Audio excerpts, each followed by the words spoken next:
अस्सलाम वालेकुम। इस वीडियो के अंदर हम कुछ मज़ीद एग्जांपल्स देखेंगे कि किस तरह से KNN एल्गोरिदम जो है उसको हम एज आ क्लासीफायर यूज़ कर सकते हैं और किस तरह से उसको एज आ रिग्रेसर यूज़ कर सकते हैं। इसके लिए हम sklearn के अंदर ही जो 2 डाटा सेट्स अवेलेबल हैं उनको देखेंगे। एक जो है वो ब्रेस्ट कैंसर का डाटा सेट है, उसको हम देखेंगे, और दूसरा जो है वो कैलिफोर्निया हाउसिंग का डाटा सेट है, उसको हम देखेंगे। जो ब्रेस्ट कैंसर का है वो क्लासिफिकेशन के लिए है, और जो रिग्रेसर डाटा सेट है दैट इज़ कैलिफोर्निया हाउसिंग, जो कि रियल वैल्यू प्रेडिक्शन के लिए हम यूज़ करेंगे। सबसे पहले हम कुछ लाइब्रेरीज़ जो हमें रिक्वायर्ड हैं उनको हम इंपोर्ट कर लेते हैं। सबसे पहले हम यहाँ पे डाटा सेट्स के जो फंक्शंस हैं उनको इंपोर्ट कर लेते हैं।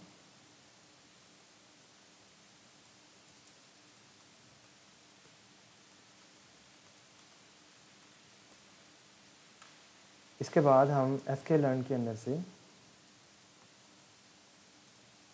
स्टैंडर्ड स्केलर को इंपोर्ट कर लेते हैं, और इसके बाद हम जो है वो मॉडल सिलेक्शन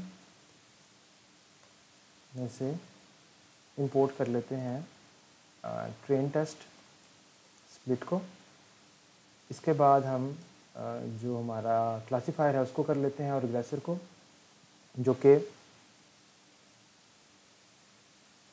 नेबर्स के अंदर हमें मिल जाएगा कि नेबर्स क्लासीफायर, नेबर्स रिग्रेसर, और फाइनली हम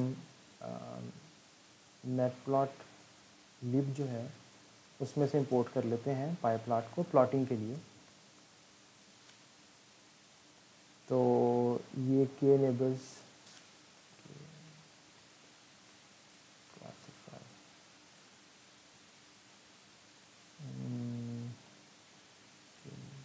क्लासीफायर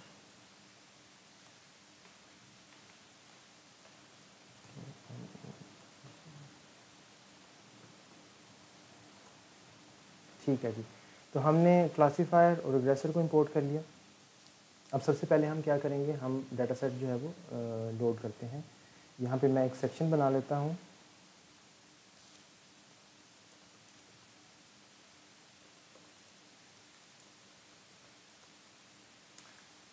इसमें मैं सबसे पहले ये जो फंक्शन है मेरा लोड ब्रेस्ट कैंसर, इसको यहाँ पे कॉल करता हूँ और इसको एक वेरिएबल को असाइन कर देता हूँ,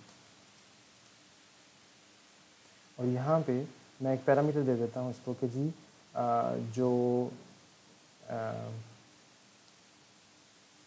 चलें इसको इसी तरह से हम कर लेते हैं। इसको इंपोर्ट करने के बाद नेक्स्ट जो काम है वो हमारा जो है वो स्प्लिटिंग का है। इसको मैं स्प्लिट करता हूँ, और उसके लिए मैं ट्रेन टेस्ट स्प्लिट का फंक्शन जो है वो कॉल कर लेता हूँ। इसको मैं cancer dot data, cancer dot target, और स्ट्रेटिफाई इसको जो है वो कैंसर डॉट टारगेट दे देता हूँ। एंड मैं टेस्ट साइज़ यहाँ पे स्पेसिफाई कर सकता हूँ कि टेस्ट साइज़ जो है वो 0.2, यानी 20% डाटा जो है वो टेस्ट उसमें आएगा सेट में, और 80% जो है वो ट्रेनिंग में आएगा।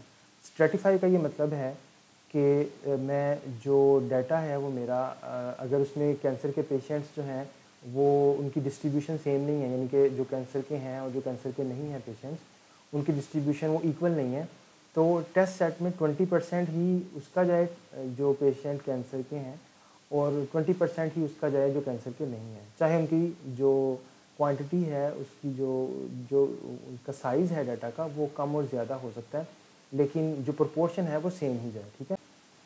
इसके अलावा मैं यहाँ पे रैंडम स्टेट जो है वो दे देता हूँ 0 लेट्स से। इसके बाद मैं यहाँ पे क्लासीफायर जो है उसको ट्रेन करवाता हूँ। मैं यहाँ से कॉपी कर लेता हूँ और इसको नेबर जो है वो दे देता हूँ 3, और इसको मैं फिट करवा लेता हूँ x ट्रेन y ट्रेन, और देन मैं क्या करता हूँ, यहाँ पे क्लासीफायर की परफॉर्मेंस देख लेता हूँ ट्रेनिंग डाटा पे। और एक्स ट्रेन और वाई ट्रेन आएगा यहाँ पे, और क्लासीफायर की जो परफॉर्मेंस है वो एक्स टेस्ट और वाई टेस्ट पे देख लेता हूँ। ठीक है, तो इस तरह से मेरे पास क्लासीफायर की जो परफॉर्मेंस है वो ट्रेनिंग पे और टेस्ट पे आ गई है।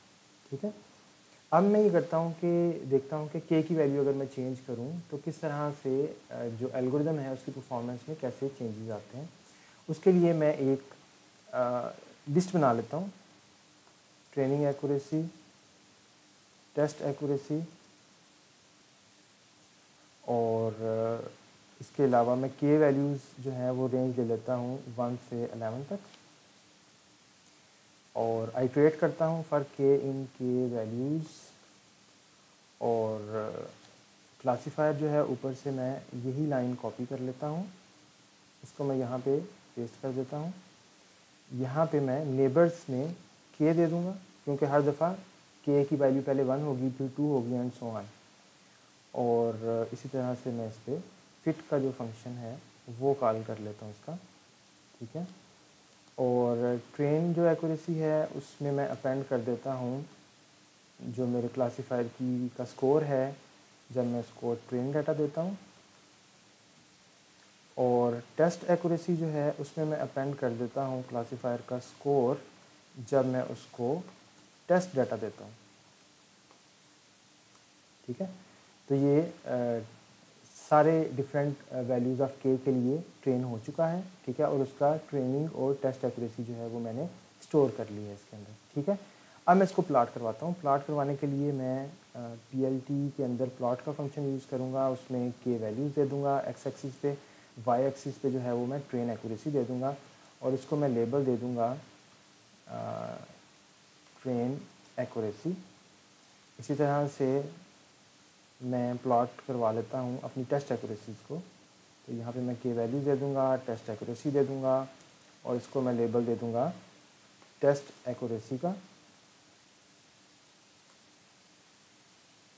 इसके बाद मैं एक्स लेबल दे दूँगा इसको। एक्स लेबल मेरा क्या है, नंबर ऑफ़ नेबर्स, और वाई लेबल क्या है मेरा, एक्यूरेसी,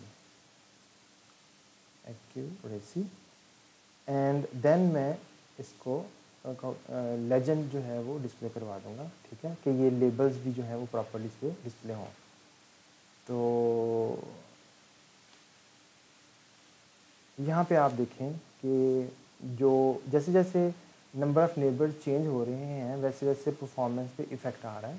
ठीक है, और शुरू में ट्रेनिंग की एक्यूरेसी जो है वो 100% है, लेकिन हमारा इंटरेस्ट जो है वो टेस्ट एक्यूरेसी में है, और जो इनमें गैप है उसमें है। ठीक है, यहाँ पे आप देखें कि जब इसकी जो नंबर ऑफ़ नेबर्स हैं वो 8 हैं, उस वक़्त तक जो हमारा टेस्ट डाटा है उस पर परफॉर्मेंस इम्प्रूव होती है, लेकिन उसके बाद परफॉर्मेंस जो है उसमें एक डिक्लाइन आ रहा है। ठीक है, तो इट मीन्स कि यहाँ पे 8 के बाद जो है हमें एक प्रॉब्लम नज़र आ रही है कि हमारा जो मॉडल है उसमें ओवरफिटिंग हो रही है, जनरलाइजेशन उसकी कम हो रही है। ठीक है, तो इस तरह से हमें हिंट मिलता है कि कितनी हमें के की वैल्यू सेट करनी चाहिए जो कि हमारे लिए ऑप्टिमल है। ठीक है, अब हम आ जाते हैं दूसरे प्रॉब्लम पे हमारी, जो कि रिग्रेशन प्रॉब्लम है। तो उसके लिए मैं एक अलग सेक्शन बना लेता हूँ। यहाँ पे मैं एक सेक्शन बना लेता हूँ कैलिफोर्निया हाउसिंग, और यहाँ पे मैं एक्स और वाई जो है उसको इंपोर्ट कर लेता हूँ डाटा को, फेच कैलिफोर्निया हाउसिंग, और इसको मैं रिटर्न एक्स वाई जो है वो ट्रू पास करता हूँ। इस केस में क्या करेगा, जस्ट एक्स और वाई पास करेगा, यानी मुझे फीचर्स के नाम नहीं चाहिए या मुझे एडिशनल इन्फॉर्मेशन नहीं चाहिए। मैं जस्ट एक दफ़ा आपको दिखाना चाह रहा हूँ कि किस तरह से हम के नेबर्स रिग्रेसर जो है वो यूज़ कर सकते हैं। तो मैंने जस्ट एक्स जो एक मैट्रिक्स है और वाई जो कि उसके लेबल हैं उनको यहाँ पे इंपोर्ट किया है। ठीक है, इनको लोड कर लिया मैंने डाटा को। उसके बाद मैं इसकी शेप चेक कर सकता हूँ कि इसकी क्या शेप है और वाई की क्या शेप है। तो इसमें पता चल रहा है कि इसमें 20,640 जो हैं वो एग्जांपल्स हैं। टोटल यानी कि जो डाटा है मेरे पास इतनी रोज़ हैं और उसमें 8 जो है ना वो कॉलम्स हैं, यानी कि 8 फीचर्स हैं मेरे पास। और ये जितने हमारे पास हाउसेस का डाटा है और उनके 8 फीचर्स हैं, let's say number of rooms हैं, स्क्वायर फीट एरिया है, तो 8 वो फीचर्स हैं। उसके अगेंस्ट उनकी जो प्राइसेस हैं हर हाउस की, वो भी हमें गिवन है, वो वाई के अंदर पड़ी हुई हैं। ठीक है, वो हमारा टारगेट है। अच्छा, उसके बाद हम ट्रेन का स्प्लिट कर लेते हैं। Train X test Y train Y test train test split. इसको मैं एक्स दे देता हूँ, वाई दे देता हूँ, और देन मैं इसको एक रैंडम स्टेट जो है वो दे देता हूँ 0। ठीक है, और इसके बाद मैं एक स्टैंडर्ड स्केलर का इंस्टेंस बना लेता हूँ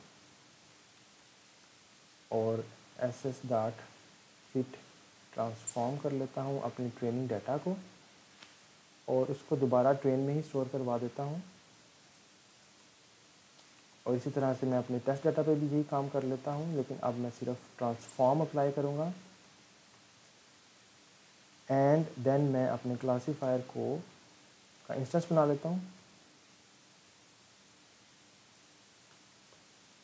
और उसमें मैं नंबर ऑफ़ नेबर्स जो है वो स्पेसिफाई कर देता हूँ। उसके बाद मैं इसको ट्रेन करवा देता हूँ अपने ट्रेनिंग डाटा से, और यहाँ पे मैं फिर अब अपने मॉडल का स्कोर देख लेता हूँ कि ट्रेनिंग डाटा पे क्या आ रहा है और टेस्ट डाटा पे क्या आ रहा है। तो आप देख सकते हैं कि जब मैंने नंबर ऑफ़ नेबर्स जस्ट 1 रखा तो उस वक़्त जो मेरा रिग्रेसर है उसकी परफॉर्मेंस ट्रेनिंग पे तो बहुत अच्छी आ रही है, यानी कि 100% एक्यूरेसी आ रही है, लेकिन टेस्ट डाटा के ऊपर उसकी जो परफॉर्मेंस है वो 52% आ रही है।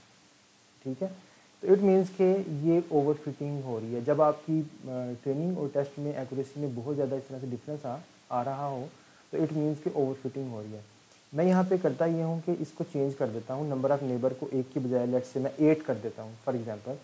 अब मैं दोबारा इसको रन करके देखता हूँ तो अब क्या होगा कि आप देखेंगे कि इनमें जो गैप है वो कम हो गया, यानी कि अब ट्रेनिंग एक्यूरेसी 77 पे आ गई है और जो टेस्ट एक्यूरेसी है वो 69 पे आ गई है। ठीक है, तो अब हमने ओवरफिटिंग को कम कर दिया। तो इस तरह से आप के की वैल्यू को चेंज करके देख सकते हैं कि आपका मॉडल आइदर सही काम कर रहा है या नहीं कर रहा। ठीक है, तो इस वीडियो के अंदर हमने क्लासीफायर और रिग्रेसर दोनों को देखा कि किस तरह से KNN का क्लासीफायर और रिग्रेसर जो है वो हम अप्लाई कर सकते हैं different kind of data sets पे।